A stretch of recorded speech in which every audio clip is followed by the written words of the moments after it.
how are you? I'm Anita Goa. In this tutorial, I'm going to show you how to do a headstand. There are so many benefits to doing a headstand, but there's also some contra-indicated reasons why you should not do a headstand. So make sure that you have the green light from your doctor that you can practice this pose. Don't despair if you can't, because you will still get benefits from the inverted positions of downward facing dog, as well as intense leg stretch. And another pose you could practice would be forearm stand, which there will be no pressure on your head or on your neck. But if you have the green light, follow this video and we'll do it together step by step and teach you how to turn yourself upside down in a very safe way. I hope you enjoy.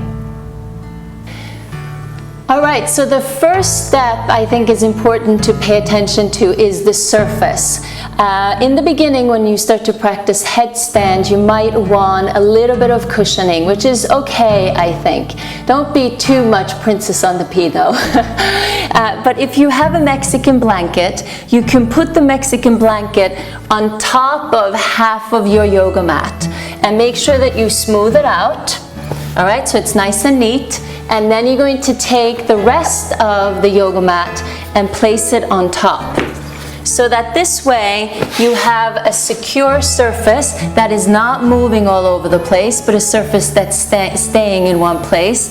And you also have a little bit of a grip. So you just want to make sure that you have enough space to keep your head and your forearms onto the floor, okay?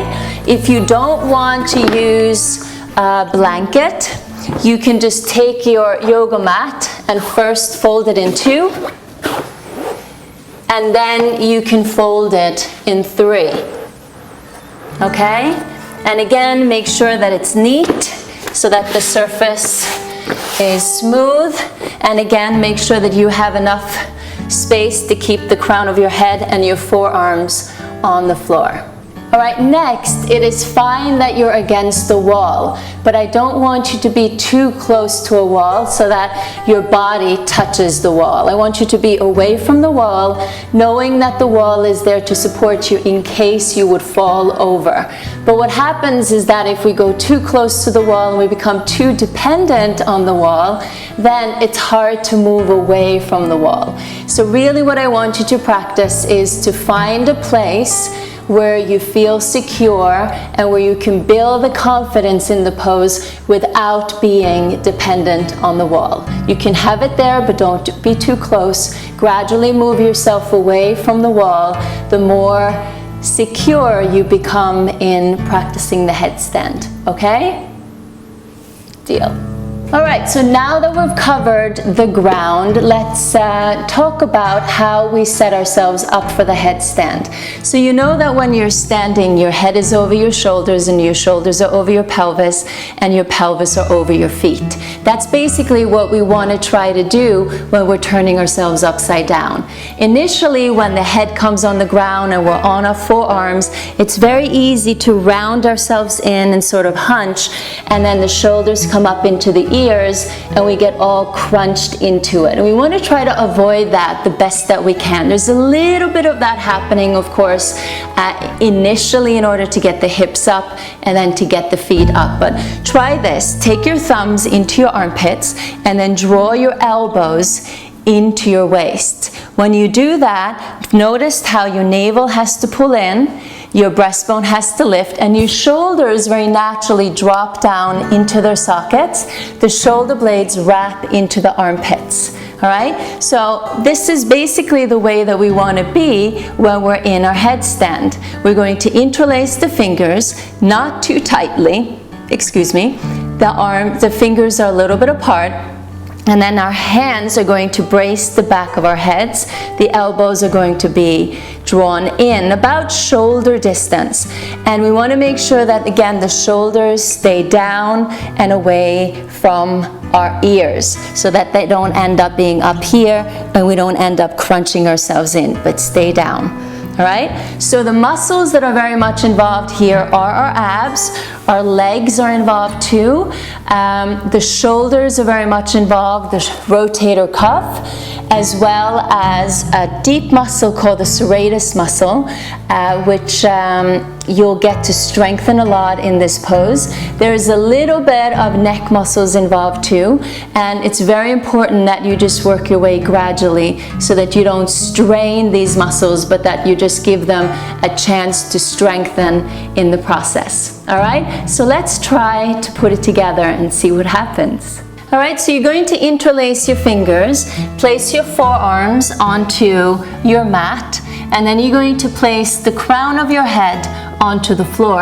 and let the hands brace the back of your head, like this. As you feel the crown of your head onto the floor, press the forearms down into the floor and feel your shoulder blades wrapping into your armpits. Also try to feel like you have a little bit of magnets through the inner elbows, and then draw up through the navel. Now you've set yourself up through your head and through your forearms. Then you're going to curl your toes under, and you're going to start to lift your hips to the ceiling. And it's very important that you get your hips as high up over your head as you possibly can, right? Then from here, you can bend one leg and then take tiny little hops, you know, until that bottom leg comes up, and then you find this position.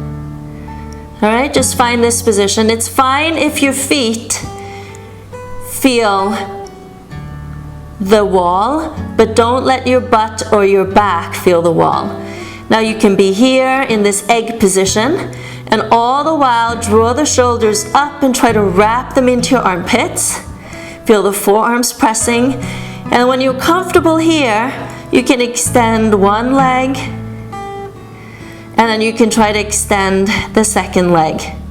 Now all without touching the wall. Flex your feet and then feel that you're stretching from the crown of your head, forearms up through your spine, draw the navel in, curl the tailbone under a little bit, and reach up through your heels.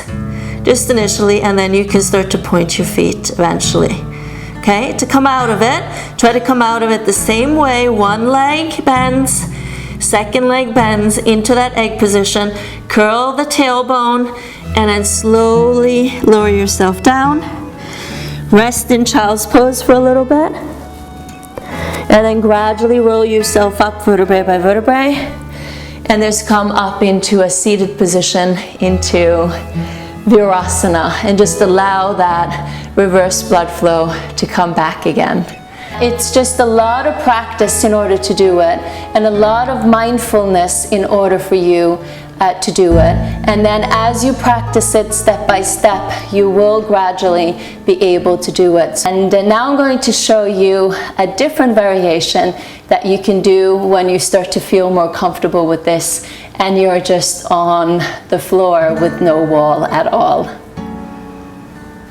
All right, so the next variation I'm going to show you when you're used to doing the headstand against the wall and you feel pretty comfortable in turning yourself upside down this way.